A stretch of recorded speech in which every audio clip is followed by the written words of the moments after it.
안녕하세요. 저는 60대 여성 김순자입니다. 저는 남편과 일찍 사별하고 혼자 아들을 키웠어요. 힘들고 고된 세월이었지만 아들은 성실했고 공부도 잘했죠. 아들은 좋은 직장에 취업했고 며느리를 데려와 결혼도 했습니다. 저는 제 모든 고생이 그때 끝난 줄 알았어요. 이제 편하게 살 일만 남았다고 생각했죠. 그러나 그것이 착각이었다는 것을 깨닫게 되었습니다. 어느 날 며느리에게서 급한 전화가 왔죠. 며느리는 손녀의 학원비가 밀렸다며 다급히 부탁을 하더군요. 어머니, 정말 죄송한데요. 은서 학원비가 밀려서 그러는데 급히 500만 원만 빌려주실 수 있으세요? 이번 달엔 정말 도저히 방법이 없어서요. 아니, 학원비가 500이나 하니? 그건 아니고요. 몇 달 밀려서요. 부탁드릴게요, 어머님. 나도 갑자기 500만 원이나 되는 큰 돈은 내가 지금 당장 급전에 있는지 확인해보고 다시 연락하마. 어머니, 은서가 지금 수험생이잖아요. 학원은 꼭 다녀야 하는데 정말 죄송하지만 꼭 좀 부탁드릴게요. 알았어. 어떻게든 마련해보마. 며느리와 전화를 끊고 아들에게 전화를 걸었지만 일을 하는 중인지 전화를 받지 않았습니다. 불안한 마음에 손녀 생각이 먼저 났어요. 당시 손녀는 고3을 앞두고 있는 고등학생이었죠. 결국 저는 며느리 계좌로 돈을 송금했습니다. 이제 입시를 준비하는 손녀가 당장 학원도 못 다닌다고 생각하니 제 마음이 급했던 거죠. 당시에는 손녀의 학업이 우선이었어요. 무엇보다 설마하니 며느리가 자기 딸 학원비로 장난질을 칠 거라고는 상상도 못했거든요. 아무튼 돈을 보내고 일주일쯤 지났습니다. 학원비 문제로 전화를 받았던 일이 계속 마음에 걸렸어요. 손녀는 잘 지내고 있는지, 학원은 제대로 다니고 있는지 궁금했습니다. 손녀가 걱정돼 제가 먼저 전화를 걸었어요. 이전에 아들 내외와 함께 살았던 시절이 있었기에 저는 손녀와도 친하거든요. 은서야, 학원은 잘 다니고 있니? 별일 없지? 학원이요? 할머니, 엄마가 돈이 없다고 해서 학원은 전부 끊었어요. 저는 그를 의심했습니다. 며느리가 손녀의 학원비라며 제게 돈 500만 원을 받아간 게 불과 일주일 전이었어요. 제가 요즘 학원비를 잘 몰라도 그 돈이면 당분간은 충분히 충당할 수 있다는 것은 압니다. 그런데 돈이 없어 학원을 안 다니고 있다니요. 그럼 그 돈은 도대체 어디로 간 걸까 싶어 가슴이 답답했습니다. 당장 며느리에게 전화를 걸었어요. 불안하고 화가 나서 손까지 떨리더군요. 하지만 며느리는 제 전화를 받지 않았죠. 그래서 아들에게 연락을 해보았습니다. 아들은 놀라운 이야기를 하더군요. 엄마, 수진이 지금 장모님이랑 베트남 여행 갔는데요. 무슨 일 있어요? 학원비가 없어서 돈을 빌려간 며느리가 여행을 갔다니요. 제 상식으로는 도무지 납득할 수 없었습니다. 아들은 제가 왜 이토록 흥분하며 묻는지 궁금해했지만 저는 더 이상 말하지 않았어요. 그저 조용히 알겠다고만 하고 전화를 끊었죠. 분노와 배신감이 밀려와 머리가 어지러웠습니다. 전화를 끊고 나서도 분노가 쉽게 가라앉지 않았어요. 어떻게 나를 속이고 그런 짓을 저지를 수가 있는지 도무지 이해가 되지 않았죠. 저는 도저히 참을 수가 없어 며느리의 SNS를 찾아보기 시작했습니다. 아들이 말한 대로 며느리가 정말 해외에 나갔는지 직접 확인하고 싶었거든요. SNS에 접속하자 며느리의 사진이 줄줄이 올라왔어요. 베트남의 화려한 호텔을 배경으로 며느리 친정 식구들과 웃으며 찍은 사진들이었죠. 고급 쇼핑몰 앞에서 찍은 사진들도 보였습니다. 사진마다 며느리의 얼굴에는 밝은 웃음이 가득했어요. 고급 음식점에서 비싼 음식을 먹으며 즐거운 듯 술잔을 부딪히는 모습도 보였죠. 순간 가슴속에 뜨거운 불덩이가 치밀어 올랐습니다. 손녀 학원비가 없다고 나를 속여가며 저렇게 호화롭게 놀고 있었던 것이었어요. 저를 얼마나 하찮게 보고 우습게 여겼을지 생각하니 더욱 분통이 터졌죠. 무엇보다 손녀는 입시가 코앞인데도 학원도 못 다니고 있는데 며느리는 저런 사치를 일삼고 있었던 겁니다. 아들이 힘들게 일해서 번 돈으로, 그리고 제가 어렵게 모은 돈으로 저런 생지랄을 부리고 있었다고 생각하니 온몸이 떨렸습니다. 아들과 손녀 생각에 분통이 터졌어요. 학원비도 없이 힘들어하는 손녀의 모습이 떠오르니 제 분노가 극에 달했죠. 저는 며느리가 해외여행에서 돌아온 날 바로 아들 가족을 집으로 불렀습니다. 며느리는 자기 스스로 뭔가 찔리는 게 있는지 얼굴이 굳어 있더군요. 수진아, 내가 은서 학원비 하라고 거금 500을 줬는데 어째 은서는 아직도 학원을 안 다니는 거냐? 이게 도대체 어찌 된 일이야? 아, 그게요, 어머니. 잠깐만 기다려주세요. 이번 달 넘기면 제가 바로 다시 보낼 생각이었어요. 잠깐만. 당신 지금 엄마한테 은서 학원비 하라고 돈 받은 거야? 그것도 500이나? 이 사람이 그런 걸 나한테 왜 한마디도 상의도 안 하고 당신 마음대로 돈을 빌려? 내가 그 돈은 은서 학원비 하라고 준 거다. 그러니 내일 당장 은서 학원부터 등록시켜라. 아니, 그게... 왜 그러니? 설마 돈이 없니? 그런 거 아니면 내일 당장 학원 등록해라. 알겠니?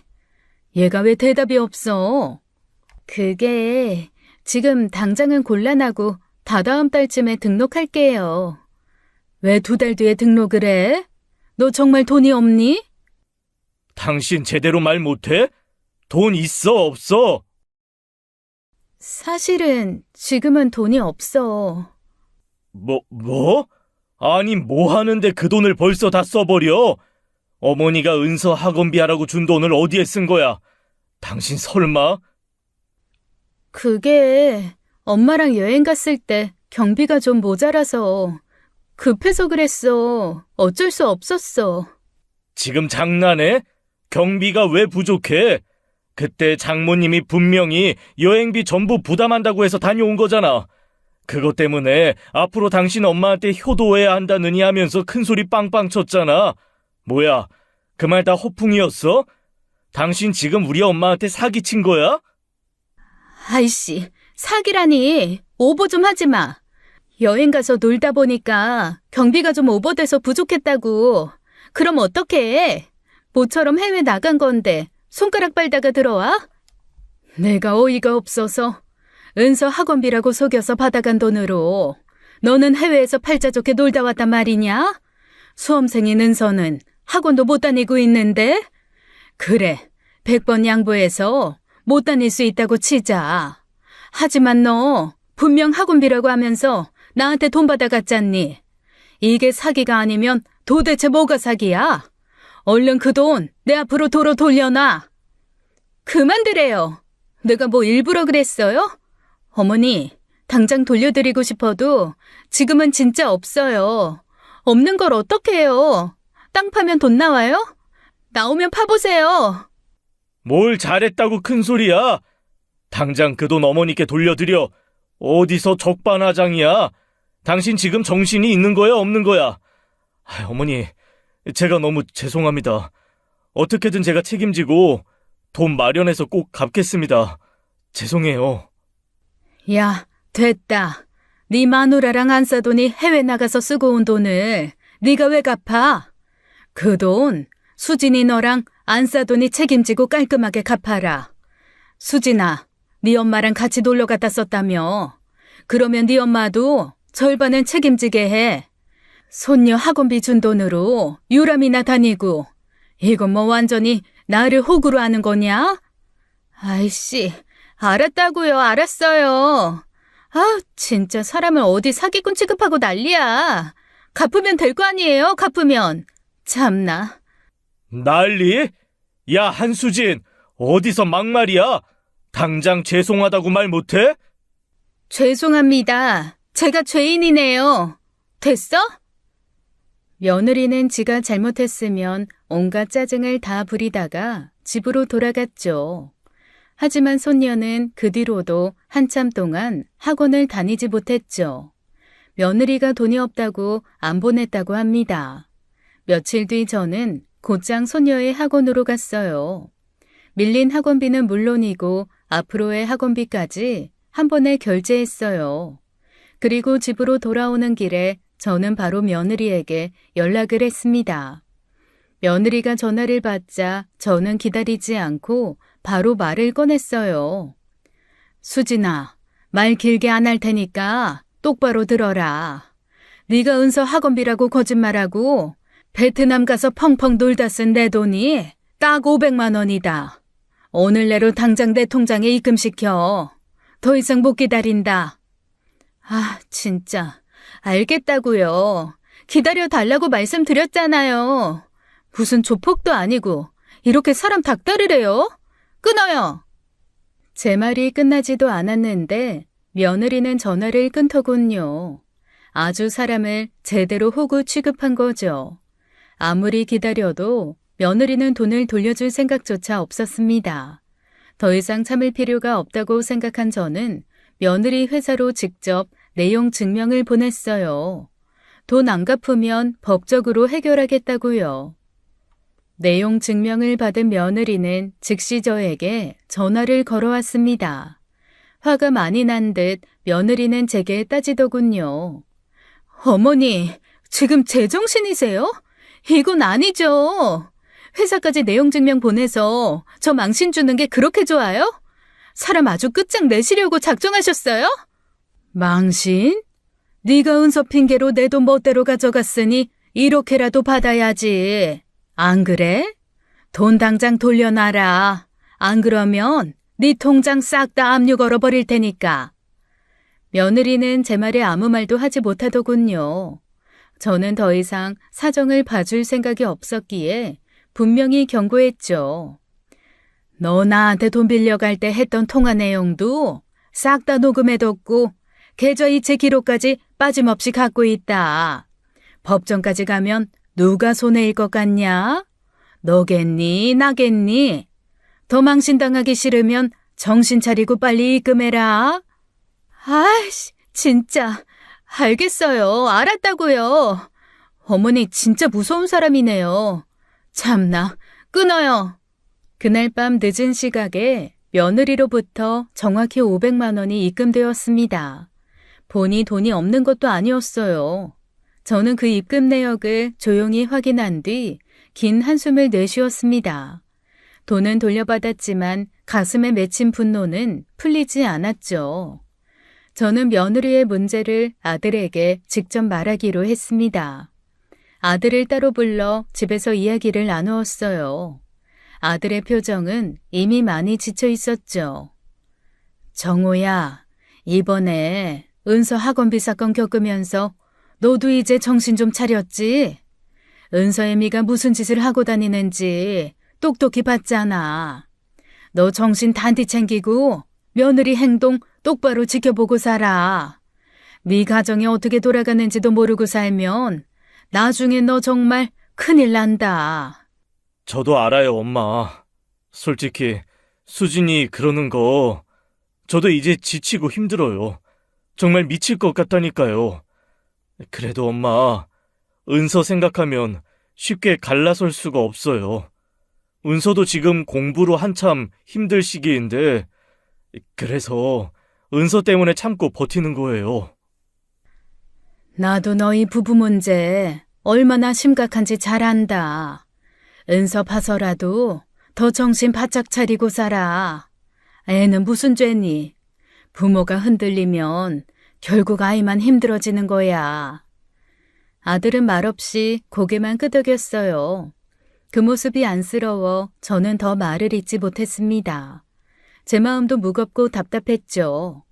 그 일이 있은 후로 저는 아들 집을 자주 찾았습니다. 그런데 제가 갈 때마다 며느리는 집에 없었죠. 낮에는 며느리도 직장을 다니기에 없는 게 이해가 되었지만 문제는 늦은 밤에조차 며느리가 자주 집에 없다는 것이었어요. 집에 가면 늘 혼자 있는 손녀가 마음에 걸렸습니다.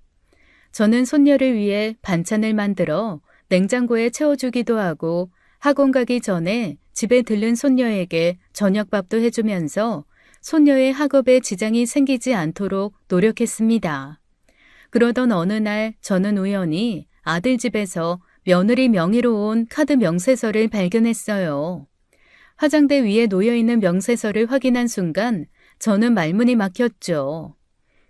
며느리는 그동안 생활비가 부족하다며 계속 아들에게 불만을 터뜨렸는데 카드 명세서에는 온갖 고급 매장과 고급 레스토랑에서 사용한 내역이 가득 적혀 있었습니다.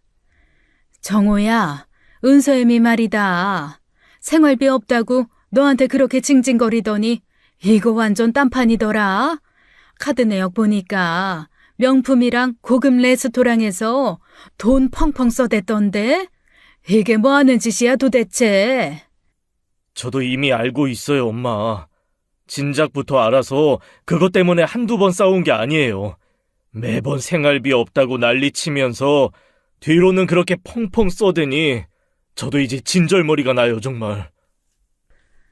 아들의 얼굴에 짙은 짜증이 가득했습니다.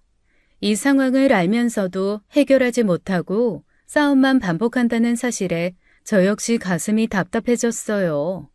결국 조심스럽게 생각했던 이야기를 꺼내게 되었죠. 정우야, 엄마가 이런 말 하는 거 마음 아프지만 이 정도 상황이면 차라리 이혼을 하는 게 서로를 위해서 더 낫지 않겠니? 엄마가 봐도 이건 아니다. 하루에도 수십 번씩 그런 마음이 들어요. 근데 은서 생각하면 그게 쉽지가 않아요. 일단 대학 갈 때까지만 참아봐야죠, 뭐.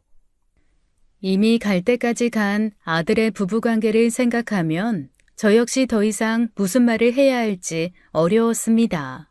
그래서 그저 말없이 긴 한숨만 내쉬고 말았어요. 그러던 어느 날 더 어이없는 사건이 터지고 말았죠. 집 근처를 걷다가 친분이 있던 동네 부동산 사장님과 마주쳤습니다. 반갑게 서로 안부 인사를 나누던 중 부동산 사장님이 갑자기 제게 조심스럽게 물었죠. 여사님, 그런데 아드님 댁이 그 땡땡동 1202로 맞지 않으세요? 네, 맞아요. 거기가 우리 아들 집인데 왜요? 이거 좀 이상하네. 며칠 전부터 그 집이 매물로 올라왔거든요. 혹시 아드님 가족 이사 가기로 하셨나요? 아니, 그게 대체 무슨 소리예요? 이사라니. 우리 아들은 그런 얘기 전혀 없었는데 그게 사실이에요? 저는 부동산 사장님의 말에 큰 충격을 받았습니다. 정신을 차리고 즉시 부동산 사무실로 들어가 아들 집을 매물 사이트에 올린 다른 부동산에 연락을 요청했어요. 사장님은 해당 부동산과 잠시 통화를 하더니 곤란한 얼굴로 통화 내용을 전해주었죠. 그 집 며느리분께서 한 달 전부터 계속 급매로 싸게 내놓으라고 연락을 하셨대요. 그래서 매물로 올려놓은 거라고 하네요. 이게 시세보다 3천이나 싸서 문의가 있는 모양인데. 뭐라고요? 수진이가요? 아니, 이게 무슨 말 같지도 않은 소리래? 저 사장님, 그 집 안 팔 거니까 지금 바로 보류시켜주세요. 부탁드릴게요. 아이고, 네, 알겠습니다, 여사님. 제가 바로 그쪽 부동산에 연락해서 매물 보류하라고 할게요. 걱정 마세요. 저는 즉시 아들에게 전화를 걸었습니다. 정호야, 큰일 났다. 네 집이 부동산에 매물로 올라와 있다는데 이게 도대체 무슨 일이야? 너 집 팔기로 했어? 뭐라고요, 엄마? 그게 무슨 소리예요? 저 그런 얘기 전혀 들은 적 없는데요. 너 몰랐어? 수진이가 금매로 내놨대. 그것도 시세보다 3천이나 싸게 말이야. 네? 그게 무슨 말도 안 되는 소리예요. 아니, 수진이가 대체 왜... 엄마, 잠깐만요.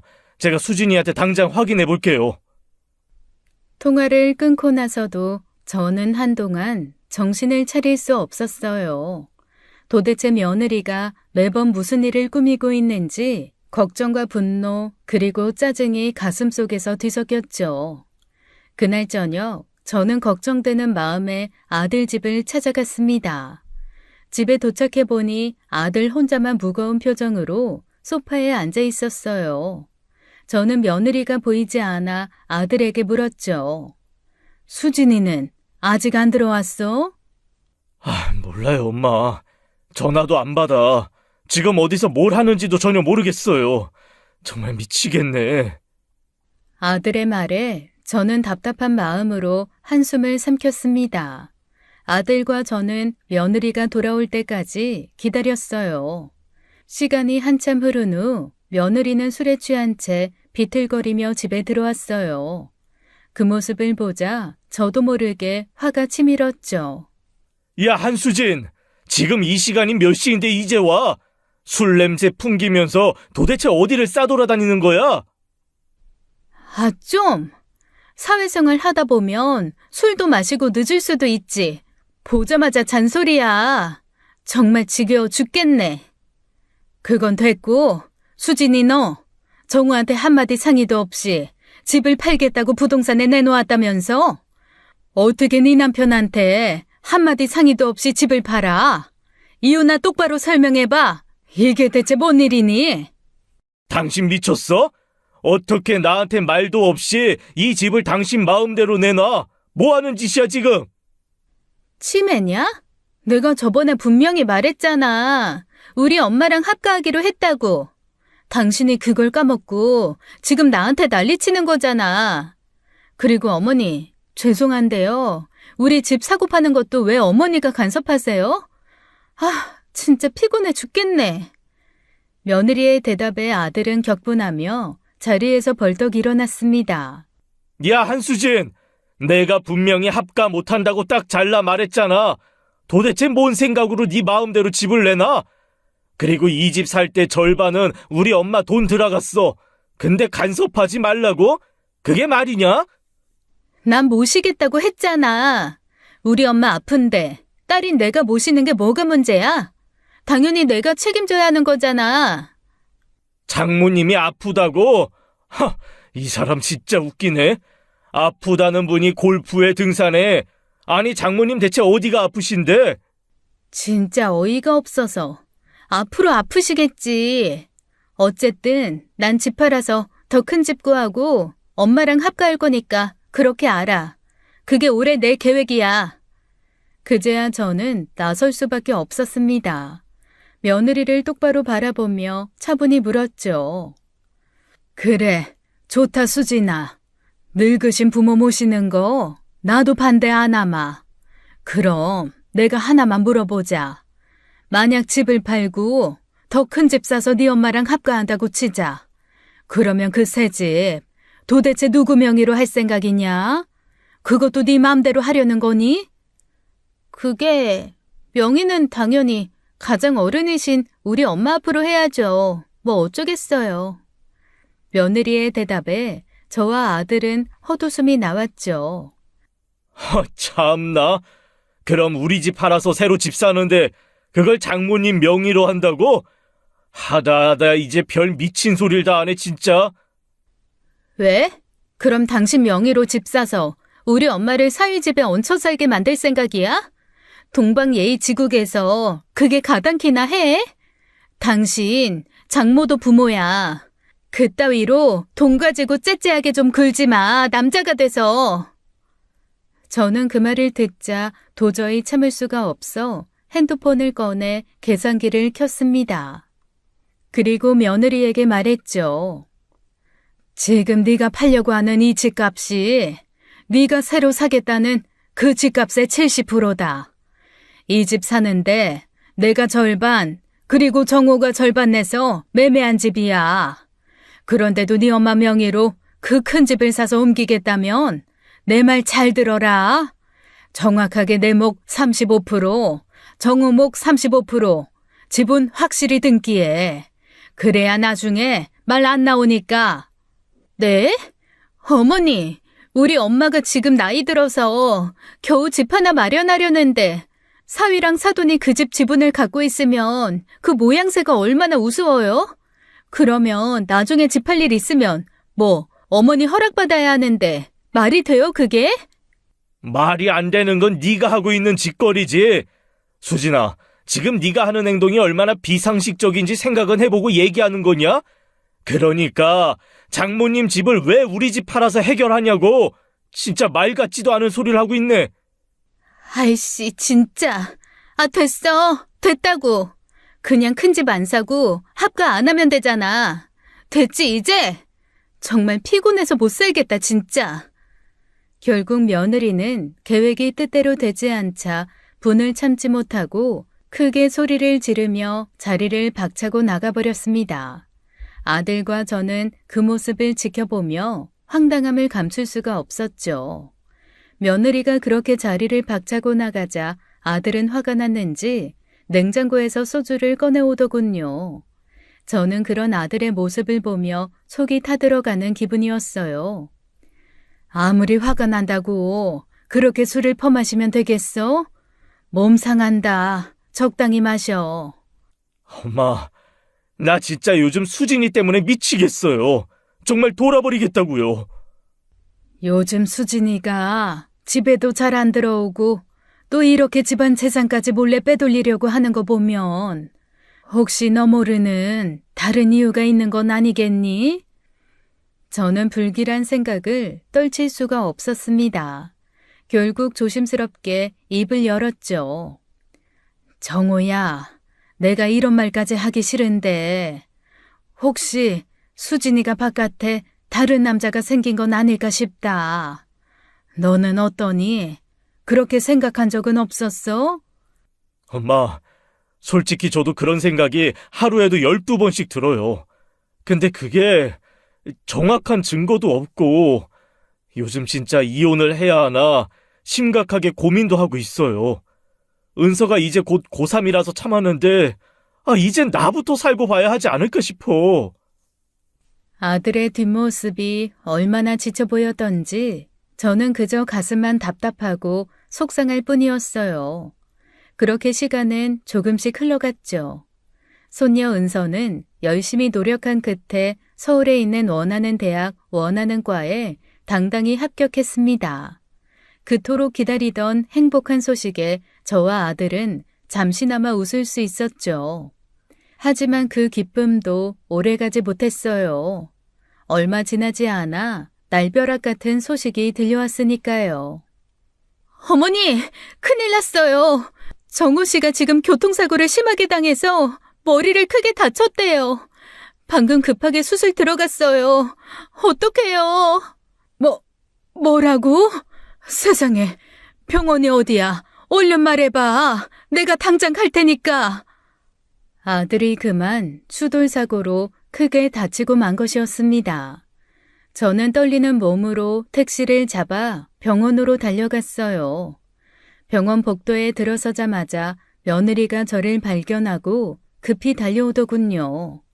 그런데 며느리는 아들의 교통사고에 대한 걱정보다는 다른 걱정을 먼저 하며 제게 다급히 말을 걸더군요. 어머니, 지금 수술비가 당장 필요해요. 어머니 돈 있으시죠? 지금 돈 좀 주셔야겠어요. 아니 수진아, 네 남편이 지금 생사가 오가는 상황인데 어쩜 너는 남편 걱정보다 돈 얘기를 먼저 꺼내니? 아니 어머니, 당연히 수술부터 해야 하니까 돈 걱정이 먼저죠. 그게 애아빠 살리는 길이기도 하고요. 제가 왜 걱정을 안 한다고 생각하세요?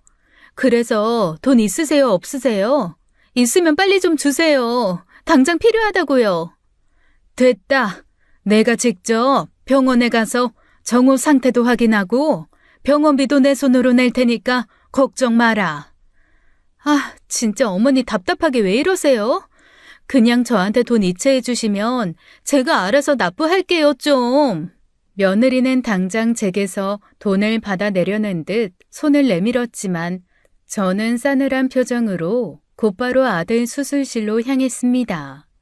다행히 아들은 수술이 성공적으로 끝나 생명은 건졌어요.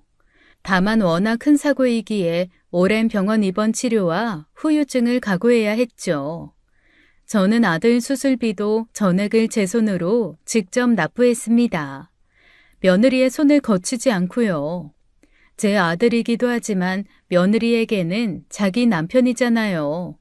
그럼에도 어떻게 해서든 병원비를 한 푼도 안 쓰려는 며느리의 행태에 정말 진절머리가 났습니다. 그러면서도 제게 참 황당한 말을 해대더군요. 어머니, 대체 왜 제 말 무시하고 병원비를 직접 결제하셨어요? 저한테 이체하면 제가 결제하겠다고 그렇게 말씀드렸잖아요. 저 무시하시는 거예요, 지금? 병원비가 제대로 해결됐으면 됐지. 그걸 누가 내든 뭐가 중요하냐. 너 도대체 왜 이렇게 이상한 데 집착하니? 지금 그 말씀이 나와요?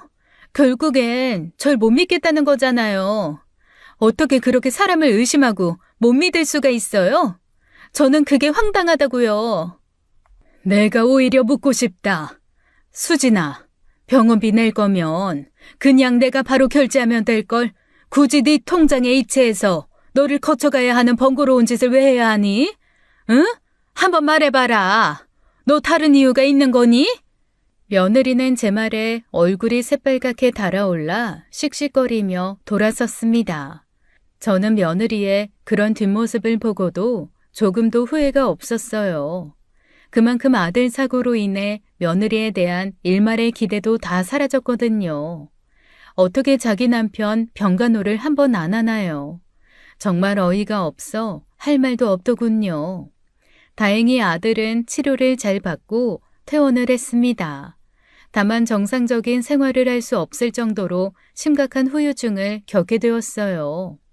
아들은 결국 다니던 직장에서도 권고사직을 당할 수밖에 없었죠.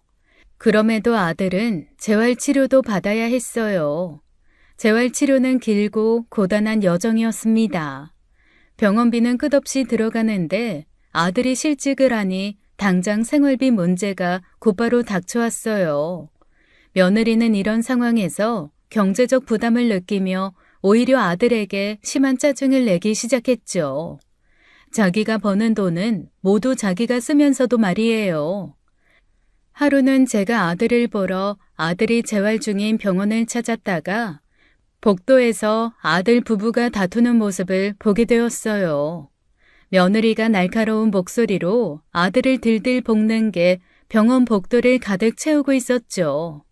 겉으로 보이는 상황도 이 정도라면 집안에서는 얼마나 더 심할지 상상조차 할 수 없었습니다. 그리고 얼마 후 저는 정말 상상도 못할 기겁할 소리를 듣게 되었어요. 그것도 손녀를 통해서 말이죠. 손녀가 혼자 제 집으로 찾아왔어요. 현관문을 열자마자 은서가 오열하며 제품으로 뛰어들었습니다. 너무나 놀란 저는 은서를 꼭 안으며 무슨 일이냐고 다급히 물었죠. 은서는 흐느끼느라 말을 잇지 못하고 가슴만 치며 눈물을 쏟아냈습니다. 할머니, 어떡해요. 병원에서 추가 검사했는데 아빠가 암이래요. 그것도 심각하대요. 할머니, 저 이제 어떡해요? 뭐라고? 네 아빠가 암이라고? 지금 이게 무슨 소리야? 말도 안 돼. 은서야, 네가 잘못 들은 거 아니냐? 응? 손녀의 말을 듣자마자 저는 다리가 풀리고 숨이 턱 막혔습니다. 온몸이 떨리고 세상이 하얗게 흐려지는 것 같았죠. 남편을 잃고 혼자 힘들게 키운 하나뿐인 아들이었어요. 그런 아들이 사고 후유증도 모자라 이제는 암이라니. 제 귀를 의심하고 싶었습니다. 차라리 제가 아픈 게 낫겠다 싶을 만큼 가슴이 찢어지는 아픔이었어요. 하지만 겨우 정신을 붙들고 은서에게 다시 물었죠. 은서야, 자세히 좀 말해봐라. 의사 선생님이 뭐라고 하셨는데 자세히 좀 말해봐, 제발. 병원에서는요, 당장 치료를 시작해야 한다고 하는데, 그런데 그게... 그래, 병원에서 치료 시작하려면 바로 시작해야지. 그런데 뭐, 다른 문제가 있어? 은서야, 어서 말해봐. 엄마가요. 암 치료하면 병원비가 너무 많이 들어서 우리 집까지 팔고 거지꼴 된다고 아빠 치료 그냥 포기하자고 해서 아빠랑 크게 싸웠어요. 엄마, 진짜 사람이 어떻게 그래요, 할머니? 손녀의 말에 제 심장은 다시 한번 더 크게 무너져 내렸습니다. 세상에 저게 과연 사람이 할 말인가요? 병원비 때문에 치료를 시작하기도 전에 포기하라뇨. 아픈 아들을 돌보기는커녕 치료를 포기하자고 하는 며느리의 차가운 태도가 저는 도무지 믿어지지 않았어요. 가슴속 깊은 곳에서부터 뜨거운 분노가 솟구쳐 올라왔죠. 그런데 이어지는 손녀의 말은 더 큰 충격이었습니다. 은서는 제 앞에서 떨리는 손으로 휴대폰을 꺼내 들었어요. 할머니, 엄마랑 외할머니가 집에서 술 마시면서 한 얘기 제가 다 몰래 녹음했어요. 은서가 떨리는 손으로 녹음된 대화를 틀었습니다. 그 속에서 며느리와 안사돈의 끔찍한 목소리가 흘러나왔죠. 솔직히 말해서 암치료 해봤자 살아날 확률도 거의 없다는데 굳이 치료비에 수천만 원씩 꼬라박을 필요가 있나 싶어. 그냥 돈만 날리는 거 아닌가? 난 그냥 치료 포기하고 돈이나 지키는 게 훨씬 나은 것 같아. 그러니까 말이다. 네 남편 그 몸으로 살아봤자 어차피 반병신 돼서 너한테 경제적으로 침만 들 텐데 뭐하러 그러니? 차라리 보험금이나 받고 너도 이제 좀 편하게 살아라, 응? 저는 녹음을 듣는 순간 극도의 분노에 숨조차 쉴 수 없었습니다. 제 아들이 하나뿐인 제 핏줄이 며느리와 사돈에게는 그저 돈 문제로밖에 보이지 않는다는 사실에 온몸이 떨려왔어요. 그 순간의 분노와 슬픔이 뒤섞인 감정을 도저히 말로 표현할 수가 없었습니다. 손녀 앞에서 감정을 억누르려 했지만 더 이상은 참을 수가 없었어요. 너무나도 처참하고 기막힌 심정이었죠. 저는 그 길로 곧바로 아들을 찾아갔습니다. 아들은 암 진단 이후 삶의 의지조차 잃은 채 병실 침대에 누워 있었어요. 제게 시선을 주지도 않고 멍한 표정으로 천장만 바라보고 있는 아들의 모습이 너무나 처참했죠. 제 마음이 찢어질 듯 아팠습니다. 하지만 저는 무너지는 마음을 다잡았어요. 저조차 아들 부여잡고 아이고 이제 어쩌냐 저쩌냐 하며 통곡을 할 순 없었죠. 제 마음이 그렇다고 해도 표현해서는 안 됐습니다. 전 아들의 침대 곁으로 다가가 엄하게 호통을 했죠. 정호야, 너 지금 항암 치료도 안 받고 뭐 하는 거야? 엄마, 나도 이제 지쳤어. 사고 나서 몸도 불편해졌고 이젠 암까지 걸렸네. 이 정도면 하늘도 버린 인간이지. 내가 이러고도 살아야 할 이유가 대체 어디 있어요? 이 녀석이 어디 그딴 소리를 쉽게 입에 올려. 이정호, 정신 차려. 네가 그렇게 쉽게 포기해버리면 은서는 도대체 어쩌란 말이야, 응? 아빠란 인간이 이렇게 무책임하게 굴어도 되는 거야? 무책임하면 좀 어때? 나도 너무 힘들어, 엄마. 다 포기하고 싶다고. 솔직히 나도 너무 두려워요. 도저히 자신이 없다고요. 그래, 힘들다고 그렇게 쉽게 포기할 거면 포기해라. 나도 포기하마. 하나뿐인 아들 잃고서 내가 살아서 뭘 하겠니? 네가 치료를 해서 살 기회조차 포기하겠다면 말리지 않으마. 우리 같이 끝내자. 이 지긋지긋한 인생. 엄마, 그게 무슨 말씀이세요? 엄마는 살아야죠. 엄마는 살아서 제발 우리 은서 좀 잘 챙겨주세요. 엄마는 꼭 살아야 돼요. 네 딸 걱정되면 네가 챙겨라. 나한테 의지하지 마. 정호야, 넌 왜 네 삶을 자꾸 너 혼자만의 거라고 생각하니? 응? 너는 은서에게 하나뿐인 아빠고 나에겐 하나뿐인 아들이야. 네가 살겠다는 의지가 없어서 죽어버리면 그땐 네가 아끼는 가족 다 죽는 거다. 엄마만 죽을 것 같니? 은서는 살 것 같아? 다 마찬가지란 말이야. 힘들어도 살아내야 하는 이유가 그거야. 다 포기하고 싶어도 너 걱정하는 가족을 위해서 버텨야 하는 거야. 그러면 살 수 있어. 그러면 살 수 있다고, 정호야. 엄마, 미안해요. 엄마 말이 맞아. 내가 잠시 미쳤었나 봐. 엄마, 나 살게요. 살아볼게요. 엄마, 나 정말 살고 싶어.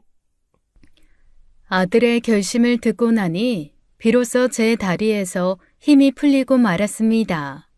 간신히 그 자리에서 몸을 지탱하며 깊은 숨을 내쉬었죠. 아들을 살릴 수만 있다면 뭐라도 할 수 있겠다는 간절한 마음뿐이었어요. 저는 곧바로 병원을 나와 집을 부동산에 내놓기로 결정했습니다. 하나뿐인 아들을 살릴 수만 있다면 재산이든 뭐든 아무것도 중요하지 않았죠.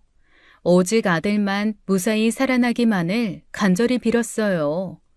그리고 제게는 해야 할 일이 또 있었습니다. 며칠 뒤 저는 단단히 마음을 먹고 안사돈의 집으로 향했어요. 며느리는 아들 암 소식 이후 안사돈 집에서 먹고 자고 있다고 손녀가 그러더군요.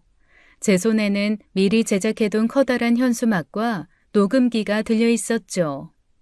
더 이상 가만히 참고 있을 수가 없었습니다. 저는 현수막을 번쩍 들어 며느리 친정엄마 집 앞에 있는 나무에 걸어두고 손녀에게 받은 녹음 파일을 확성기에 연결해 그들이 나눈 대화를 크게 틀었습니다. 확성기에서 며느리와 안사돈의 끔찍한 목소리가 온 동네로 흘러나갔죠. 솔직히 말해서 암치료 해봤자 살아날 확률도 거의 없다는데 굳이 치료비에 수천만 원씩 꼬라박을 필요가 있나 싶어. 그냥 돈만 날리는 거 아닌가? 난 그냥 치료 포기하고 돈이나 지키는 게 훨씬 나은 것 같아. 그러니까 말이다. 네 남편 그 몸으로 살아봤자 어차피 반병신 돼서 너한테 경제적으로 짐만 될 텐데 뭐하러 그러니? 차라리 보험금이나 받고 너도 이제 좀 편하게 살아라, 응? 곧 동네 사람들이 웅성거리며 몰려들기 시작했습니다. 안사돈이 평소 동네에서 가면을 쓰고 착한 척 했던 터라 주민들은 이 녹음 내용을 듣고 모두 큰 충격에 빠졌어요. 사람들이 하나둘 모여서 며느리와 안사돈의 행태에 큰 소리로 분노하기 시작했죠. 바로 그때 며느리의 친정엄마가 집 밖으로 뛰쳐나왔습니다. 얼굴은 새빨갛게 달아올라 있었고 저를 향해 소리를 질렀죠. 아니, 이게 지금 무슨 미친 짓이야? 동네에서 이러고 있으면 내가 뭐가 돼요? 당장 그만둬요, 당장! 왜? 동네 사람들 앞에서 그렇게 가식 떨면서 착한 척 연기할 땐 언제고 이제 와서 본 모습 좀 드러난다고 왜 이렇게 당황해? 재수없는 가면 좀 벗어. 뻔뻔한 것도 정도가 있어야지. 이 여자가 지금 뭐 하는 거야? 그때서야 며느리도 급히 현장을 달려왔습니다. 며느리는 저를 향해 분노하며 협박하듯 말을 내뱉었죠. 어머니, 미치셨어요? 이거 완전 명예훼손이고 모욕죄인 거 아세요? 당장 경찰에 신고할 테니까 그렇게 아세요. 신고? 하려면 해라. 내가 그런 각오도 없이 일을 벌였겠니? 대가리가 장식이 아니라면 생각을 하고 말을 해라. 너나 네 엄마처럼 양심 없는 인간들하고 싸우려면 이 정도 각오는 기본이야. 알아? 어디 한번 끝까지 가보자. 며느리는 제 말에 뭐라 소리를 지르려 했지만 그러지 못했습니다. 주변에서는 이미 수많은 주민들이 저희를 둘러싸고 있었고 모두가 며느리와 안사돈에게 손가락질하며 욕을 퍼붓고 있었거든요. 동네 주민들이 하나둘 며느리와 그 엄마를 비열하고 파렴치한 년이라 맹렬히 비난하자 그 두 사람은 도망치듯 자리를 떠나더군요. 저는 그런 두 사람의 모습을 보면서 쌓였던 분노가 아주 조금 해소되는 듯 후련한 기분마저 들었습니다. 그 일이 있고 며칠 후였어요. 현관 초인종이 울렸어요. 문을 열어보니 안사돈이 얼굴을 시뻘겋게 달구고 서 있었죠. 무슨 일인지 이미 짐작이 갔기에 저는 전혀 놀라지 않고 오히려 안사돈을 노려보았습니다. 지금 당신이 한 짓 때문에 나랑 내 딸이 동네 사람들 앞에서 욕먹고 망신당했어. 이 책임을 어쩔 거야? 당장 책임져. 뭐라고? 책임? 참나, 정말 적반하장도 유분수지. 당신이 먼저 잘못된 말을 짓거려놓고 죄송하다고 무릎 꿇지는 못할 망정. 뭐 책임? 그딴 정신머리로 어디 감히 내 집까지 기어와서 나한테 큰 소리야? 머리채라도 잡히고 쫓겨나고 싶어? 이 여자가 내가 친구고 지인이고 다 손절당하고 동네만 나가면 사람들이 손가락질하면서 욕을 해대는데 동네 마트조차 못 나가 당신 때문에. 나 지금 이 동네에서 얼굴도 못 들고 살고 있다고. 그러니 당신이 책임져야지. 아, 어떻게 살라는 거야? 그렇게 욕먹고 손가락질 받을 짓을 했으니 사람들이 그러는 거겠지.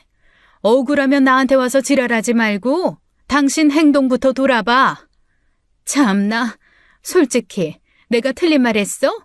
죽을 사람은 죽을 사람이고 산 사람은 산 사람이지. 따지고 보면 내가 뭘 잘못했는데? 역시 말이 안 통하는 인간이었어요. 도저히 이 뻔뻔한 인간을 그냥 돌려보낼 수 없었죠. 잘 들어, 이 못난 여자야. 같이 늙어가는 당신 저지 딱 해서 내가 하해와 같은 좋은 말 해줄게. 당신 딸은 지금 내 아들 죽으면 보험금이나 챙겨서 자기 혼자 잘 먹고 잘 살 생각뿐이야. 그런 딸은 어떻게 키웠으면 남편 목숨값으로 인생 역전이나 꿈꾸는 괴물이 됐겠어? 당신 늙고 병들었을 때 그 딸이 당신한테 어떤 짓을 할지 상상이나 해봤어? 지금 내 아들한테 하는 것처럼 당신 병원비 아깝다고 내팽개치고 보험금 타겠다고 난리칠지도 몰라. 아니, 직접 자기 손으로 엄마 저 세상 보낼지 누가 알아? 밥에 락스 타서, 응? 이 여자야, 뿌린 대로 거두는 법이야. 당신 그때 가서 후회해봤자 아무 소용 없을 거라고. 알았니? 뭐라고? 아니, 지금 무슨 말을 그렇게까지? 안사돈은 결국 더 이상 아무 말도 못하고 황급히 제 집을 나갔습니다. 도망치듯 나가는 뒷모습이 퍽이나 초라해 보이더군요. 저는 거실에 앉아 한동안 씁쓸히 웃었습니다. 다행히 아들의 항암 치료는 의사들조차 놀랄 만큼 매우 성공적으로 진행되었어요. 얼마 지나지 않아 담당 의사도 제게 믿기 어려울 정도로 빠른 회복이라고 놀라움을 감추지 못했죠. 저는 그런 의사의 말을 듣고 나서야 비로소 가슴을 짓누르던 큰 돌덩이가 내려가는 기분이었습니다. 어느 날 병실에서 쉬고 있던 아들이 조용히 저를 불렀어요. 아들은 여전히 야윈 모습이었지만 눈빛만큼은 제법 또렷해져 있었죠. 저 정말 너무 후회돼요. 그때 너무 힘들다고 치료까지 포기하려 했던 제 자신이 너무 부끄럽고 엄마한테 죄송해요. 정말 잘못했어요. 못난 아들 그때 바로 잡아줘서 너무 고마워요. 아니야, 정호야. 엄마는 네가 이렇게 다시 마음 잡고 살아준 것만으로도 고맙고 대견해. 그때는 그만큼 힘들었으니 그랬겠지. 이제 더 이상 과거에 얽매이지 말고 네 옆에서 아빠만 바라보고 있는 은서 생각만 해. 너는 은서한테 하나뿐인 아빠고 우리 가족한테 소중한 사람이니까. 더 힘내고 건강해지는 데만 집중해. 엄마가 늘 곁에 있을 테니까 걱정 말고 힘내자. 알겠지? 저의 말에 아들은 고개를 끄덕이며 제 손을 꼭 잡았습니다. 말없이 제 손을 잡은 아들의 따뜻한 온기에 저는 가슴이 뭉클했죠. 저는 아들의 손을 잡은 채 조용히 눈물을 훔쳤어요. 그 순간만큼은 아무 말도 필요하지 않았습니다. 그 이후 아들은 정말 삶의 의지를 불태우며 항암에 최선이었죠. 힘든 항암을 하면서 재활까지 진행을 하니 말 다했죠. 그 모습에 손녀도 안심을 했습니다. 그렇게 한 달이 지난 어느 오후였어요. 제게 흥신소로부터 전화가 걸려왔습니다. 사실 저는 그동안 며느리의 이해할 수 없는 행동 때문에 뭔가 석연치 않은 일이 있다고 의심했었죠. 그래서 며느리 뒤를 몰래 조사하라고 흥신소를 통해 부탁해둔 상태였습니다. 수화기 너머로 흥신소 직원이 제게 조심스럽게 말했어요. 어르신, 아무래도 각오를 좀 하셔야겠습니다. 제가 몇 달 동안 며느님 뒤를 몰래 따라다녀 봤는데, 며느님한테 숨겨져 있던 남자가 있더라고요. 두 사람이 아주 자연스럽게 붙어 다니던데, 생각보다 꽤 오래된 관계 같았습니다. 흥신소 사장님 말 한마디 한마디가 제 가슴을 무겁게 짓눌렀습니다. 역시나 제가 우려했던 일이 현실로 되고 말았어요. 저는 즉시 아들을 불러서 이 사실을 알릴 수밖에 없었습니다. 아들이 집에 도착하자 저는 무겁게 입을 열었죠. 정호야, 엄마가 수진이가 하도 수상해서 흥신소에 부탁해서 뒤를 좀 알아봤는데 예상대로였어. 수진이 바람났더라. 그래서 그게 그렇게 뒷주머니 차고 돈을 빼돌리려고 한 거야. 역시 제가 짐작했던 게 맞았네요. 머릿속으로는 수없이 생각했는데 막상 사실이라니까 참 씁쓸하네요. 너 알고 있었던 거야? 의심은 늘 하고 있었죠. 하지만 제가 이 몸 상태로 뭘 어찌하겠어요. 솔직히 뒷조사할 정신도 없었는데 엄마가 이렇게 확실하게 밝혀주시니까 이젠 정말 마음 정리가 되는 것 같아요. 그렇게 말한 아들은 잠시 동안 아무 말도 하지 못했습니다. 그저 허공을 바라보며 멍하게 앉아 있었죠. 그런 아들을 보니 제 마음도 아팠습니다. 그 후 아들은 즉시 법적 절차를 시작했습니다. 며느리와 그 상간남에게 위자료 소송과 함께 이혼 소송까지 진행한 거죠. 오랜 기다림 끝에 법원은 아들의 편을 들어줬어요. 며느리와 그 상간남은 생각보다 큰 금액의 위자료를 지급하라는 판결을 받았죠. 판결 직후 며느리가 분을 사귀지 못한 채 법정을 나오며 아들과 마주쳤습니다. 이혼당한 전 며느리는 도저히 받아들일 수 없다는 표정으로 씩씩대며 아들에게 말을 걸었어요. 아니, 이게 지금 뭐 하는 판결이야? 위자료가 이게 말이 돼? 이 정도 금액으론 어림도 없고 재산 분할조차 제대로 못 받는데 내가 순순히 받아들일 줄 알아? 절대 불복할 테니까 각오해. 불복? 웃기지 마라, 한수진. 네가 지금 무슨 자격으로 불복을 말하는지 모르겠는데 네가 저지른 짓거리에 비하면 위자료 오히려 적게 나온 거야. 법원에서 이미 다 증거 보고 판결 내린 거니까 여기서 더 북벌하면 내가 어디까지 갈지 장담 못해. 괜히 더 망신당하기 싫으면 쓸데없는 짓 그만두고 조용히 사라져라. 이게 마지막 경고니까 잘 들어. 아들의 말에 며느리는 더 이상 말을 잇지 못하고 화난 표정으로 자리를 떠났습니다. 얼마나 통쾌했는지 몰라요. 저는 며느리의 초라한 뒷모습을 보며 마음이 조금은 가벼워졌죠. 하지만 한편으론 허탈하기도 했죠. 아들의 마음은 얼마나 안 좋을까 싶어 저는 아들의 어깨를 가만히 두드려주며 법정을 떠났습니다. 이제 남은 일은 아들과 손녀의 행복을 되찾는 것뿐이었죠.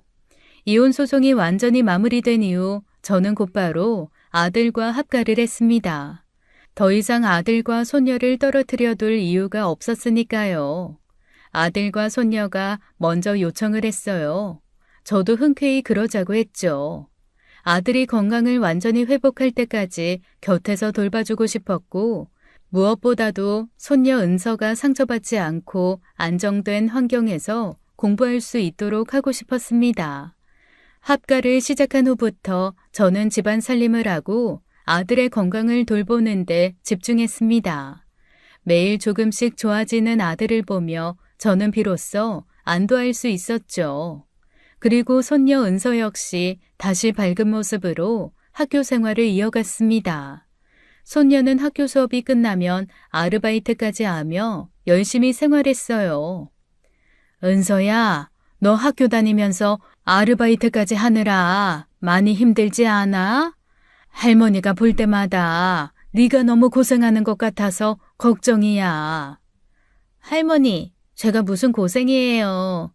할머니랑 같이 사는 것 자체가 너무 좋아서 하나도 힘들지 않아요. 오히려 이렇게 사는 게 훨씬 행복한데요, 뭘. 그러니까 할머니도 걱정하지 말고 오래오래 건강하게 제 곁에 있어주세요. 알았죠? 손녀의 밝은 대답에 저는 마음이 뭉클해졌습니다. 한동안 겪었던 힘든 시간들이 떠오르며 이제야 제 가슴속 깊이 무거운 짐을 내려놓는 듯한 느낌이 들었죠. 저녁이 되어 거실에서 가족이 함께 식사를 할 때면 저는 더 이상 바랄 게 없다는 생각이 들었습니다. 물론 그동안의 상처가 완전히 아물지는 않겠지만 시간이 흐르면서 조금씩 모든 게 제자리를 찾아갈 거라 믿었죠. 한편 동네와 주변 사람들 사이에 나쁜 소문이 퍼지자 며느리와 안사도는 더 이상 그곳에 살지 못하고 급히 이사를 갔다고 들었습니다.